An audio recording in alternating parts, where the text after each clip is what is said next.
Good morning, everybody. Welcome to another episode of the Rabbinic Cynic. I entitled it this week, Imagine, because I will be singing John Lennon's Imagine.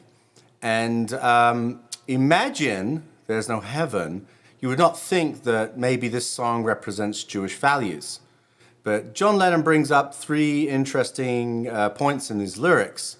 I happen to be a huge Beatles fan as well, so I've always, people of faith always think I find it hard to think of that song as a song that represents any kind of religious values, or Jewish values, or any kind of spiritual values, because after all, John Lennon is singing about there being no religion. And we do all know about the controversies surrounding some of the statements that John Lennon has made. But I think that there are some interesting points that are raised that discuss the essence of the human condition and the questions that we ask as human beings. So I'm going to perform this live for you, so you can kind of forgive my. You don't have to forgive anything. And then I'm going to talk about a little bit about the three themes that he brings out and how I believe that they do relate to Judaism, Jewish values, and how that's quite possible.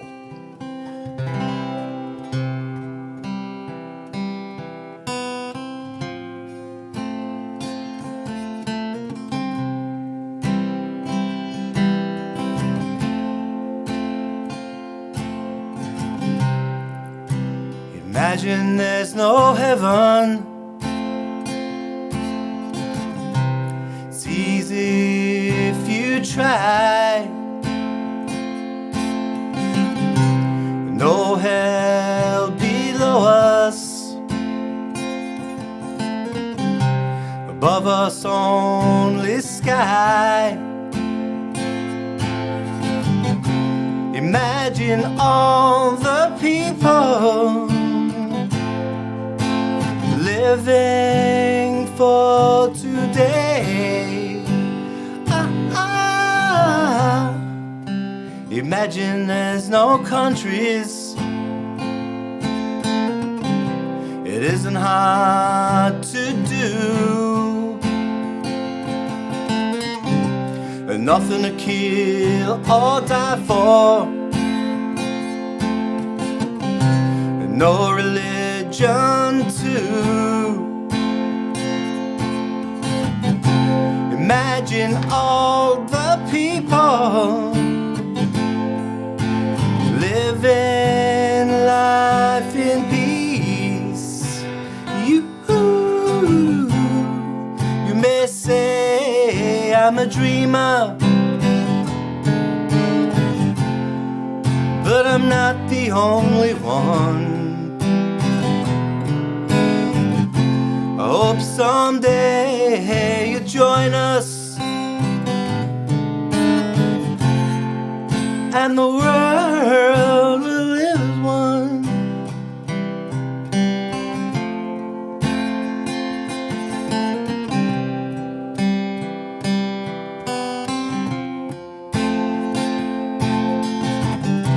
Imagine no possessions.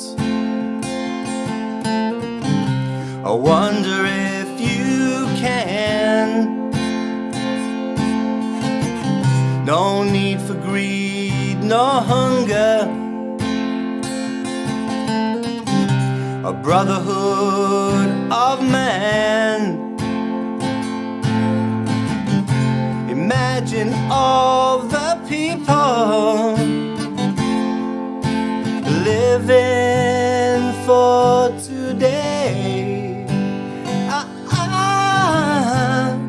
You may say I'm a dreamer, but I'm not the only one. I hope someday you join us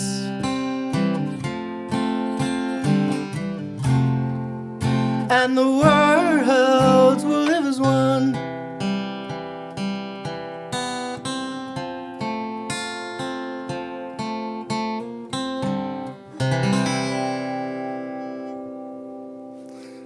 Well, John, I love John Lennon. If you're up there in the heaven that you may not know if it exists or not, I always like to apologize to my favorite musicians after I sing their songs, or maybe even butcher their songs. But so I wanted to sing that because it's not just one of my favorite songs, but I also believe it's an interesting philosophical conversation, and it raises those questions of religion versus science versus rational thought versus philosophy. But there are three things that John Lennon asks you to imagine, right? The first one is imagine there's no heaven and no hell. The second one, so we group those together, right?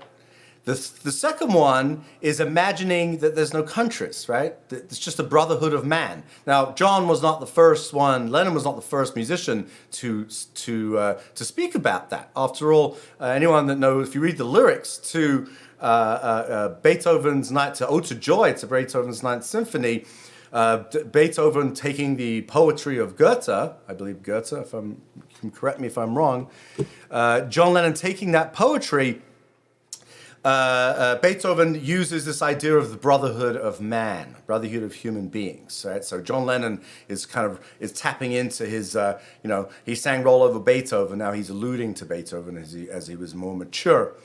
And then we get to the idea of there being no possessions. So your first thoughts might be, no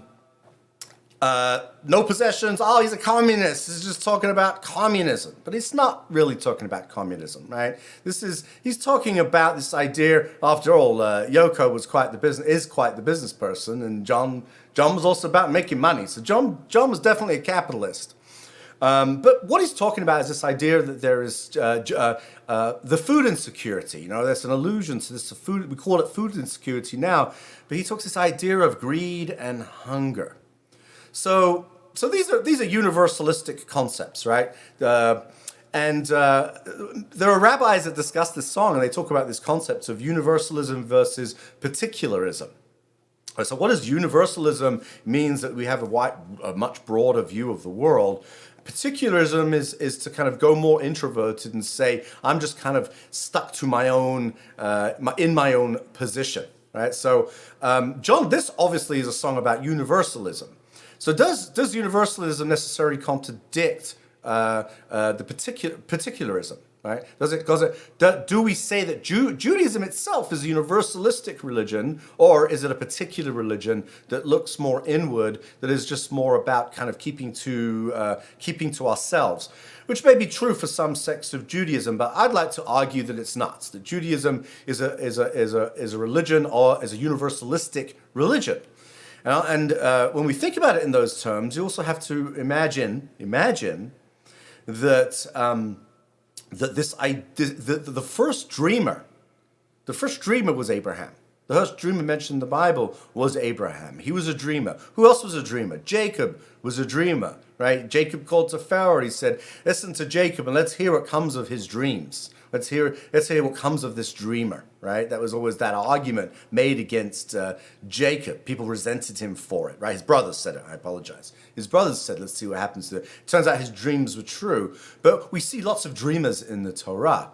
And the idea of Abrahamic monotheism is to create, right, a world, right? We use the word heaven, right? So John is saying something interesting, and Judaism says the same thing, right? To say, imagine there's no heaven, imagine there's no hell. People always ask me, is there a heaven and a hell in Judaism? Well, we don't believe in hell, and we don't know what heaven is. But what we do know is that the choosing life, living for today, right, in the lyrics, right? Imagine all the people living for today instead of saying dying for religion, killing for religion. That's what John is saying here, right? Imagine all the people living for today. It's a very Jewish value, especially on the high holidays, right? We say choose life on the high holidays. Choosing life means living for today. The Talmud says you have to live each day like it is, imagine it's the day that you're going to die. That is living for today. We get to the next theme, which is countries. So John says, imagine there's no countries. It isn't hard to do, right? Nothing to kill or die for, and no religion 2. That's oh my God, the word religion. He said the word, he said no religion. Oh my. But can you have faith without religion? I think you can. These 3 concepts, right? Countries, right? Nothing to kill or die for, and religion, right? These are all things over the history that have been used together by human beings. I've always been a big believer in saying, I don't really believe in organized religion. I don't believe in organized religion. I believe in disorganized religion possibly, but not necessarily I don't even like the word religion, right? Dat, right? In Hebrew, that doesn't necessarily mean religion. It's a play on the word that means knowledge, right? We're seeking knowledge of creation, whether it be as a scientist or as a philosopher, as an artist, right? We're all searching for that meaning. We're trying to express that meaning. And so by taking away the labels that come with countries, the labels that come with religion itself, right? The labels that make people want to kill each other or act aggressively towards each other or nullify or minimize someone else's existence, right? That's what I believe why this is such a powerful song of a powerful spiritual song. This is spiritual. This is John Lennon's spiritual, even though he says some very controversial things that on the surface seem like he's just throwing it all out, right? Throwing spirituality out. I just don't believe that, right? The dreamer, right? You may say I'm a dreamer, but he's not the only one, right? We're all dreamers to a certain extent, right? And then we get to this idea of the world being as one, right? And the world will be as one, right? Where anyone that studies Judaism knows what is the last prayer that we say in the service, right? We say, Bayom Hahu, we say, on this day, may God's name be as, where you all live as one, may God's name be as one, right? So the idea that we live together with common purpose, that's what that means. It doesn't necessarily, we're going to force everybody to convert and believe in the one God. I mean, you could say that's what it means, but I do not believe that's what it means. I believe it means that in that perfect utopian society, and after all, John is talking about a utopia, that this utopia believes that the world is we're imagining a world where we take all of the barriers, right? And that you see that throughout the lyrics of the song, right? The heaven, the lyrics of no hell, the lyrics of people living for the moment, living for today, recognizing that today is the only opportunity we have. And looking at the tragic death of John Lennon, he accomplished so much in the short 40 years that he was on this earth. And then we go into this idea that we'll all be as one, we'll be united. Is that just a utopian, right? The word utopia means nowhere. No, he's a real nowhere man sitting in his nowhere land. All right, I could do that one, but we're not going to. But utopia means nowhere. But it also, but then if you saw the movie with Yellow Submarine movie, right? Wow, I'm having a senior moment, right? So that little creature that ran around and he's doing all the maths and they called him Nowhere Man, right? The little Nowhere Man, right? And he was a mathematician. He could do this. He was a Renaissance man. He was the true Renaissance idea, right? But he was still a Nowhere Man, right? Utopia is nowhere, but it's an ideal that we can all strive for. This idea of a brotherhood, sisterhood of man, brotherhood and a sisterhood of human beings. Right? If we were to update the lyrics for the 21st century, but I think the song is kind of perfect as it is. But we see these values. You see these values that are universal values, that we find in Judaism, that we find in Christianity, we find in Hinduism, we find in secularism, we find in humanism. Humanism is an interesting concept because actually humanism came out of Catholicism, little known, but we have modern humanism, which is something else.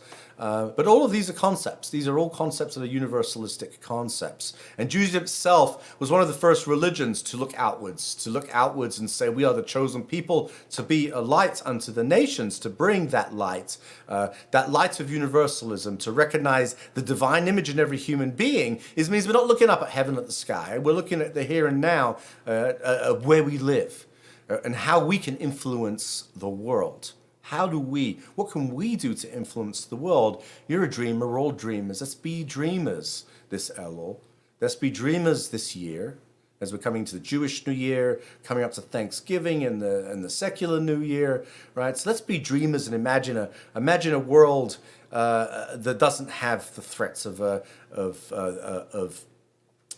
nuclear reactor going melting down because people are shelling it. Imagine a world where people really do care about the environment. They're not just platitudes. Imagine a world where we don't have to look at the color of our skin or our religion or where we live or how much money we have. That's the world that we all want to imagine. That's the world that I believe that the world of that Judaism and other beliefs, faiths, philosophies are all trying to do. And moving from that point, and people have had a great impact on the world. As an Englishman, born in England, I grew up with the Queen, with Her Majesty Queen Elizabeth II, and I wanted to give a couple of thoughts on I woke up this morning, I went for my normal 2.5 mile walk, and then I worked out, and I just saw a little update on Twitter that the Queen is not doing well. Health is deteriorating. I'm not going to write her off. As you know, it's treason for an Englishman to imagine the death of Her Majesty. And I do wish Her Majesty a speedy recovery or to find peace, however that looks. But, people make fun of the royal family. People make fun, and they're an easy target to a certain extent. But the Queen, represents a different generation. She represents the great generation. Her father and her, there's some bad history there, right? Her father became king after his brother abdicated. King Edward abdicated because he was a Nazi. Simple as that. I mean, there's no two ways of saying it, right? And so her father, King George, stood up, and the Queen, as a young woman, joined the service like everybody did. Inspired England in the 1939 when war broke out. Inspired England, of course, along with the guidance of Sir Winston Churchill, to defeat the Nazis. Right, America didn't get into the war until later. All right, and England pretty much was by themselves, other than the boat shipments. And so Queen Elizabeth, but when she was just Princess Elizabeth, thrust into that position, wasn't expecting to be queen, found herself having to be a leader. Found herself having to along with her father, along with the other royals, but they stood up and they helped keep Britain together. Of course, along with Winston Churchill was the one that was calling the shots, right? England's a parliamentary democracy. The Queen doesn't have power; she has influence, though. And as a young woman, when she first became queen, you wouldn't have imagined that she would exert the influence that she had over multiple prime ministers, over multiple decades. Multiple generations grew up with her as queen, and it'd be nice for her to be queen a little longer. But I think it's important to all of us to imagine what the world might have been like without her influence. Right? When you say the word queen, you think of Queen Elizabeth II. You don't the Queen, right? The Queen. Whether you're wherever you live, you don't necessarily think of the Queen of Sweden. No offense to the Queen of Sweden or other royalties that Monaco, other royal families. But the Queen Elizabeth II was a queen of stature. Is a queen of stature. She's still here, right? She's at Balmoral. As I said a few days ago, it's very unusual for there to be a change in British leadership that does not happen at Buckingham Palace. So you have to wonder. I guess it wasn't the Queen trying to make a point to Boris Johnson and Prime Minister Truss, but rather, unfortunately, it was her deteriorating health, and so. My thoughts and prayers, which I always say are meaningless, but I think talking about the power of all of us can have that power maybe to give her a few more years if we think about her. But I think it's worth the mention that this is she was a leader with no power, but a leader with influence that kept her dignity, that gave up and sacrificed her own personal love, her own personal life, her own personal family, for her country.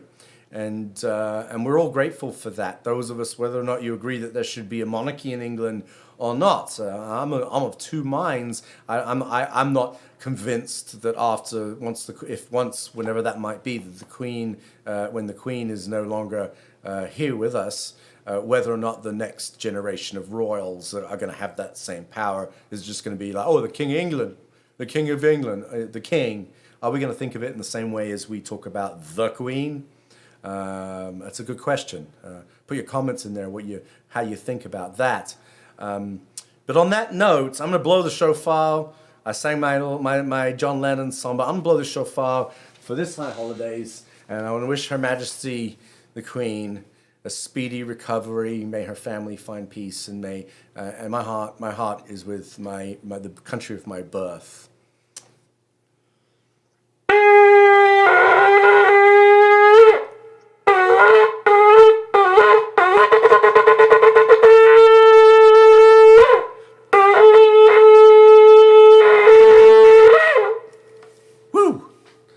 Everybody, wish you a wonderful Thursday. I'll see you tomorrow. And everybody, peace out. Live long and prosper.